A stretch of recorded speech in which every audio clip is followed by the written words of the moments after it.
ശബരിമല സ്വർണ്ണപ്പാളി വിവാദത്തിൽ ദേവസ്വം വിജിലൻസിന്റെ അന്വേഷണം തുടരുകയാണ്. വിവരശേഖരണത്തിനായി ബംഗളൂരുവിലേക്ക് പോയ അന്വേഷണ സംഘം തിരിച്ചുവന്നു. സ്പോൺസർ ഉണ്ണികൃഷ്ണൻ പോറ്റിയെ നാളെ വിജിലൻസ് ചോദ്യം ചെയ്യും. വിവാദങ്ങൾക്കിടെ തിരുവിതാംകൂർ ദേവസ്വം ബോർഡിന്റെ അനൗദ്യോഗിക യോഗം ഇന്ന് ചേരുകയാണ്. തിരുവനന്തപുരത്ത് നിന്ന് സലീം മാലിക് തത്സമയം മോർണിംഗ് ഷോയിലേക്ക് വരുന്നു. Saleem, good morning. സലീം, ശരിക്കും ഈ ഉണ്ണികൃഷ്ണൻ പോറ്റിയെ പോറ്റി വളർത്തിയത് ആര്?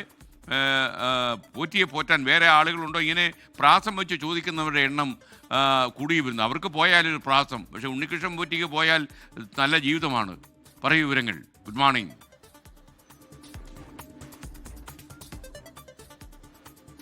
സ്വർണ്ണപ്പാളി വിവാദവുമായി ബന്ധപ്പെട്ട് അതിലെ ഏറ്റവും നിർണായകമായ വിവാദം ഉയർന്നു വന്നതിന് പിന്നാലെയുള്ള ഏറ്റവും നിർണായകമായ ദിവസമാണ് നാളെ.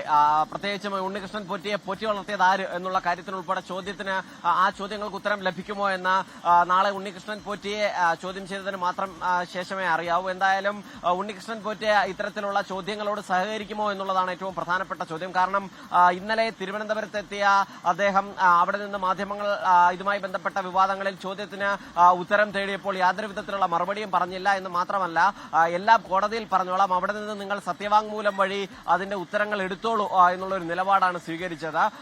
അതുകൊണ്ട് തന്നെ ഈ ദേവസ്വം വിജിലൻസിന്റെ അന്വേഷണത്തിലും ഈ നിലപാട് അദ്ദേഹം സ്വീകരിക്കുമോ എന്നറിയില്ല. പക്ഷേ സ്വാഭാവികമായും ഒരു ചോദ്യം ചെയ്യലാകുമ്പോൾ മറുപടി പറയേണ്ടി വരും. ഇനി അഥവാ ദേവസ്വം വിജിലൻസിന് ആ വിഷയത്തിൽ മറുപടി പറയിപ്പിക്കാൻ കഴിഞ്ഞില്ല എങ്കിൽ കുറച്ചുകൂടി ഗൗരവത്തിലുള്ള ഒരു അന്വേഷണത്തിലേക്ക് കടക്കാനും നിലവിൽ തീരുമാനിച്ചിട്ടുണ്ട്. ഈ വിഷയത്തിൽ CBI അന്വേഷണമാണ് കോൺഗ്രസ് ആവശ്യപ്പെടുന്നത്.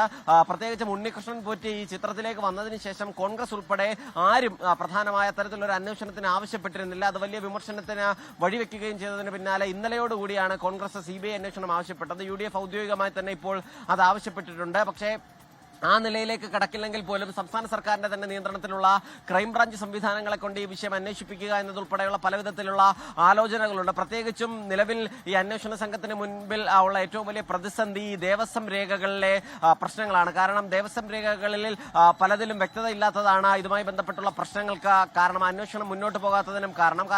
1998-99 കാലയളവിലാണ് ഈ ദ്വാരപാലക ശില്പങ്ങൾക്ക് സ്വർണം പൂശുന്നത്. അക്കാലയളവിനുള്ളിൽ തന്നെ എത്ര കിലോ സ്വർണം പൂശിയ സ്വർണം പൂശിയത് കൃത്യമാണോ എന്നുള്ള കണക്കെടുപ്പുകൾ പോലും ദേവസ്വം ബോർഡിന്റെ രേഖകളിൽ കൃത്യമായി രേഖപ്പെടുത്തിയിട്ടില്ല. അത് അങ്ങനെ ഒരു പരിശോധന നടക്കുകയാണെങ്കിൽ ഇക്കാലയളവിനിടയിൽ വന്ന UDF-ന്റെയും LDF-ന്റെയും സർക്കാരുകൾ അവർ നിയോഗിച്ച ദേവസ്വം ബോർഡിന്റെ പ്രസിഡന്റുമാർ ഒക്കെ പ്രതിക്കൂട്ടിലാകുന്ന സാഹചര്യം ഉണ്ടാകുമോ എന്ന് എല്ലാ രാഷ്ട്രീയ പാർട്ടികൾക്കും സ്വാഭാവികമായ ആശങ്കയുണ്ട്. മാത്രമല്ല, ഈ ഉണ്ണികൃഷ്ണൻ പോറ്റി ആരുടെ സ്പോൺസറാണ്? അതല്ല സ്വയം അദ്ദേഹം ഇത്രയും വലിയ നിലയിലേക്ക് എത്തിയതാണോ എന്നതുൾപ്പെടെയുള്ള പലവിധത്തിലുള്ള ചോദ്യങ്ങൾ പൊതുസമൂഹത്തിന് മുൻപിലുണ്ട്. അക്കാര്യത്തിലൊക്കെ ഉത്തരം വേണമെങ്കിൽ ഈ പരിശോധന, സജീവമായൊരു പരിശോധന വേണ്ടിവരും. പ്രത്യേകിച്ചും മറ്റ് സംസ്ഥാനങ്ങളിലേക്ക് കൊണ്ടുപോയി ശില്പങ്ങൾ കൊണ്ടുപോയതിനു ശേഷം പ്രാർത്ഥന എന്ന പേരിൽ പണപ്പിരിവ് നടത്തി എന്നതുൾപ്പെടെയുള്ള ഗൗരവമായ ഗുരുതരമായ ആരോപണങ്ങൾ കൂടി നേരിടുന്ന പശ്ചാത്തലത്തിലാണ് നിലവിൽ ഈ അന്വേഷണം പുരോഗമിക്കുന്നത്. സലീം മാലിക്കാണ് തിരുവനന്തപുരത്ത് വിവരങ്ങളുമായി ചേർന്ന്.